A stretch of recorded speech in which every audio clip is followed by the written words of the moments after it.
Kasi hindi, kahit yung abogado nagsasalita, wala, malabo ang sinasabi. Doon sa mas mabibigat na kaso. Ang ibig sabihin, talagang walang ebidensya. Kaya i-dismiss na lang. Pinagpalit doon sa paggamit. Ang una, patagal ko na akong sinabi yan, na yung kaso ni Pastor Apollo Quibulon ay walang kapatay-patayan at nakikita natin yan sa kalakaran na halos 5 taon na hindi nila sinusulong, hindi nila tinutuloy ang trial. Sapagkat wala nga silang ebidensya, kaya binipinpin lang nila, panay-postpone sila, ulit-ulit ng postponement. At pinapabayaan lang nila na yung kanyang warrant of arrest ay manatili. Kaya ever since, sinasabi ko na walang patayan sa fact alone na it cannot proceed with trial. Kasi ang mga abogado, pag wala kang ebidensya, talagang gagawin mo, patatagalin mo, tagahanap ka ng ebidensya. Correct. Yan ang nangyayari Amerikano. Number 2, medyo malabo lang yung report. Kasi sinasabi na nagkaroon ng plea bargaining. Alam niyo, pag sinabing plea bargaining, ibig sabihin, ang isang akusado ay may aaminin isang krimen kapalit nung iba pang mga krimen. Ang nangyari dito, merong krimen siyang inamin at tinanggal sa kanya yung adultery, human trafficking, at yung forced labor. Ang tanong ko, kasi hindi, kahit yung abogado nagsasalita, wala, malabo ang sinasabi. Sinasabi niya na umamin na mali yung kasal. Bakit? Bakit mali ang kasal? Ano bang kalakaran na ginawa ng KOJC na mali? Kailangan maliwanagan natin doon. At saka, yung plea bargaining only validates yung aking teorya na wala silang ebidensya.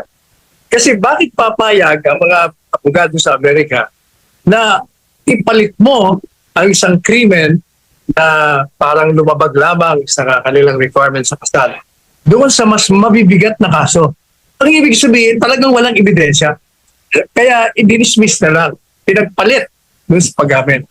Pero gusto ko pa rin malaman, ano ba? Ano bang krimen yan? Hindi maliwanag eh. Anong krimen na ginawa nitong si Dueñas? Bakit inamin niya? Ano bang masama? Yung sinasabi kasi, requirement ng KOJC na ginawa niya, nalabag daw. Aba, kailangan malaman natin kung anong law niya para ma-inform at malaman ng mga kapatiran sa KOJC para hindi nila gagawin yan doon. Kung doon labag sa batas, kung hindi dito sa atin hindi naman, kailangan malaman natin. Yan ang aking punto. Oh, napakalino, Attorney Sal, no? Ganun pala yun pag mahina ang ebidensya ay dinadaan sa plea bargaining.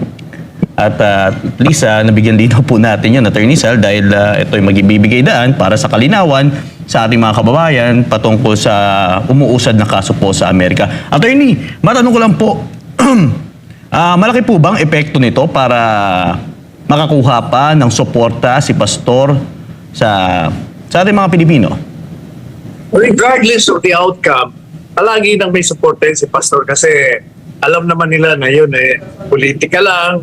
Alam nila na itong mga nangaakus sa kanya ay ginagamit lamang kanyang kaso upang sumikat sila, upang maging politically relevant, at upang ng mga Duterte. Yun lang yun.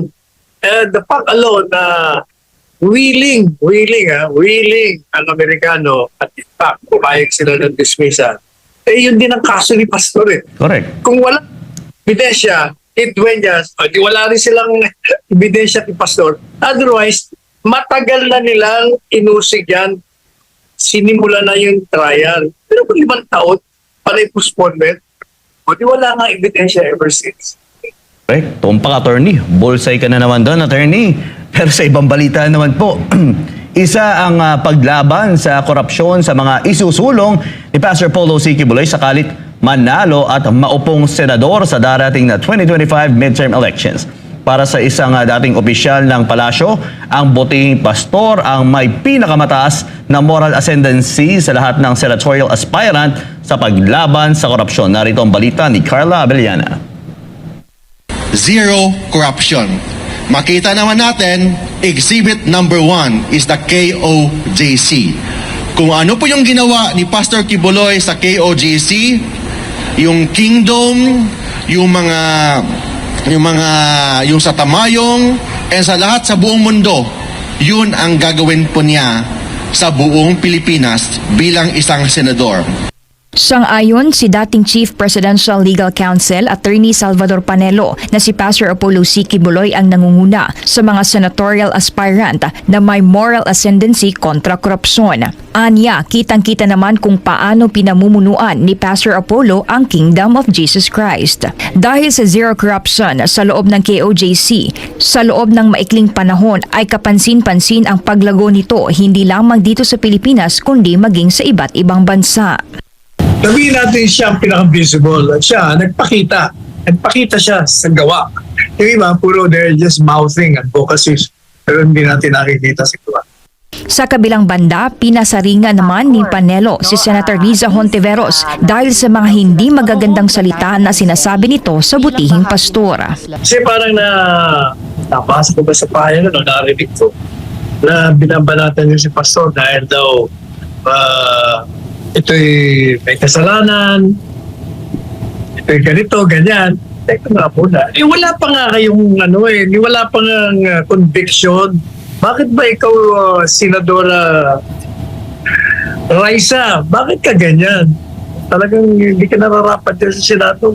Samantala, may panawagan ng dating palace official sa mga nais sumuporta at ipanalo bilang senador ni Pastor Apollo C. Kibuloy. Ang gawin nyo, para palaging visible ang Pastor Kibuloy, pagawa kayo ng t-shirt sa bawat pamilya. Pagpagawa kayo, mura lang naman t-shirt na may nakalagay doon Pastor Apollo Kibuloy. Diba? Para sa Senado. At doon lang. At palagi yung suot nyo, kahit sa kayo magpunta, papalit-palit lang inyong mga damit. O di visible kandidatura. Bukod dyan, maaari din anyang ikampanya ng mga Pilipino si Pastor Apollo sa kani-kanilang lugar gaya noong panahon ni Rodrigo Duterte na iba't ibang grupo ang sumuporta dito para manalong Pangulo ng bansa.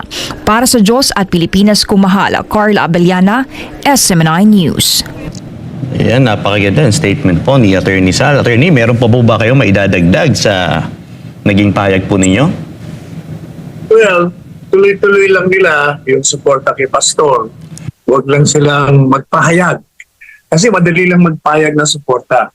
But doing exactly into concrete steps yung mga pahayag ng suporta ay iba dun sa may gagawin ka talaga. Correct. Kaya ay ko sa kanila, gumawa na po kayo ng mga grupo-grupo dyan sa mga political. Concentrate kayo kay Pastor Apollo Kibuloy. Kaya kagabi, kahapon, alam mo, nasa Banawi ako. Ay nagpaayos ng isang parte ng sasakyan. Mga tao doon. Kinampanya ko na kagad. Sabi ko, Pastor Apollo Kibuloy, tatakbo ha. Kasi yung iba, hindi pa alam Ay, siguro, hindi mo na. Ganun ba sir? Sabi ko, ano pa yan? Pinagtatanggol ko yan. Sa kami, ibuboto ko yan. Pag Sir Panelo pala, sige, Jack kami, kay Pastor. Pastor Kibuloy, huwag niyo kakalimutan. Kapag ganda Yan.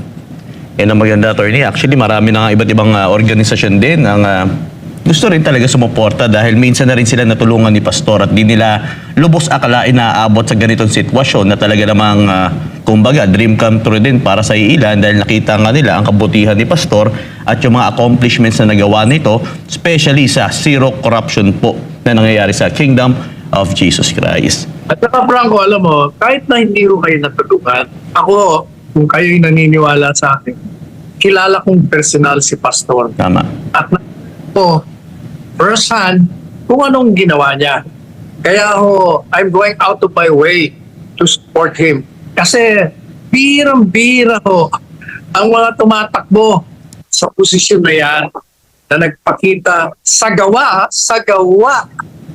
ng mga ginawa niya, ang pagtulong sa kapwa, ang paglaban sa rebeldeng mga pulis ng terorista, pagkalinga sa mga indigenous people, ang pag-aaruga, ang pag-ampun, ang pagpapaara, marami yung siyang ginawa. Talagang kitang-kita mo ang evidence. Correct, Attorney Sal. Samantala, bukas ang Commission on Elections o COMELEC na magsagawa muli ng election debates bago ang May 2025 midterm elections. Ang kay COMELEC Chairperson George Garcia, malaki ang tulong ng mga isasagawang debate para mas makilala pa ng publiko ang isang kandidato.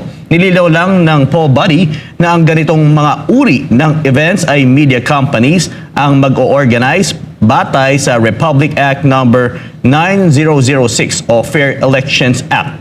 Tanging gagawin lang nila ang mag-supervise o makipag-coordinate sa mga kandidato. Kaugnay nito, Attorney Sal, nais nyo po ba na muli ring magsagawa ng SMNI debates para sa mga kandidato gaya ng mga ginawa po natin ng previous candidacy? Nako, ako medyo I'm worried yan sa proyekto niya. Alam mo bakit? O hindi ba ang nag-organize ng debate at yung kandidato sa Pangulo na sinuportahan para mapakita kung ano nangyari. Wala kita niya nangyari. Pa, suggestion ko sa mga SMNI, huwag ng debate, ang bigyan nyo ng plataforma ay si Pastor Apollo Kibuloy. Doon Tama. tayo mag-trade. Correct.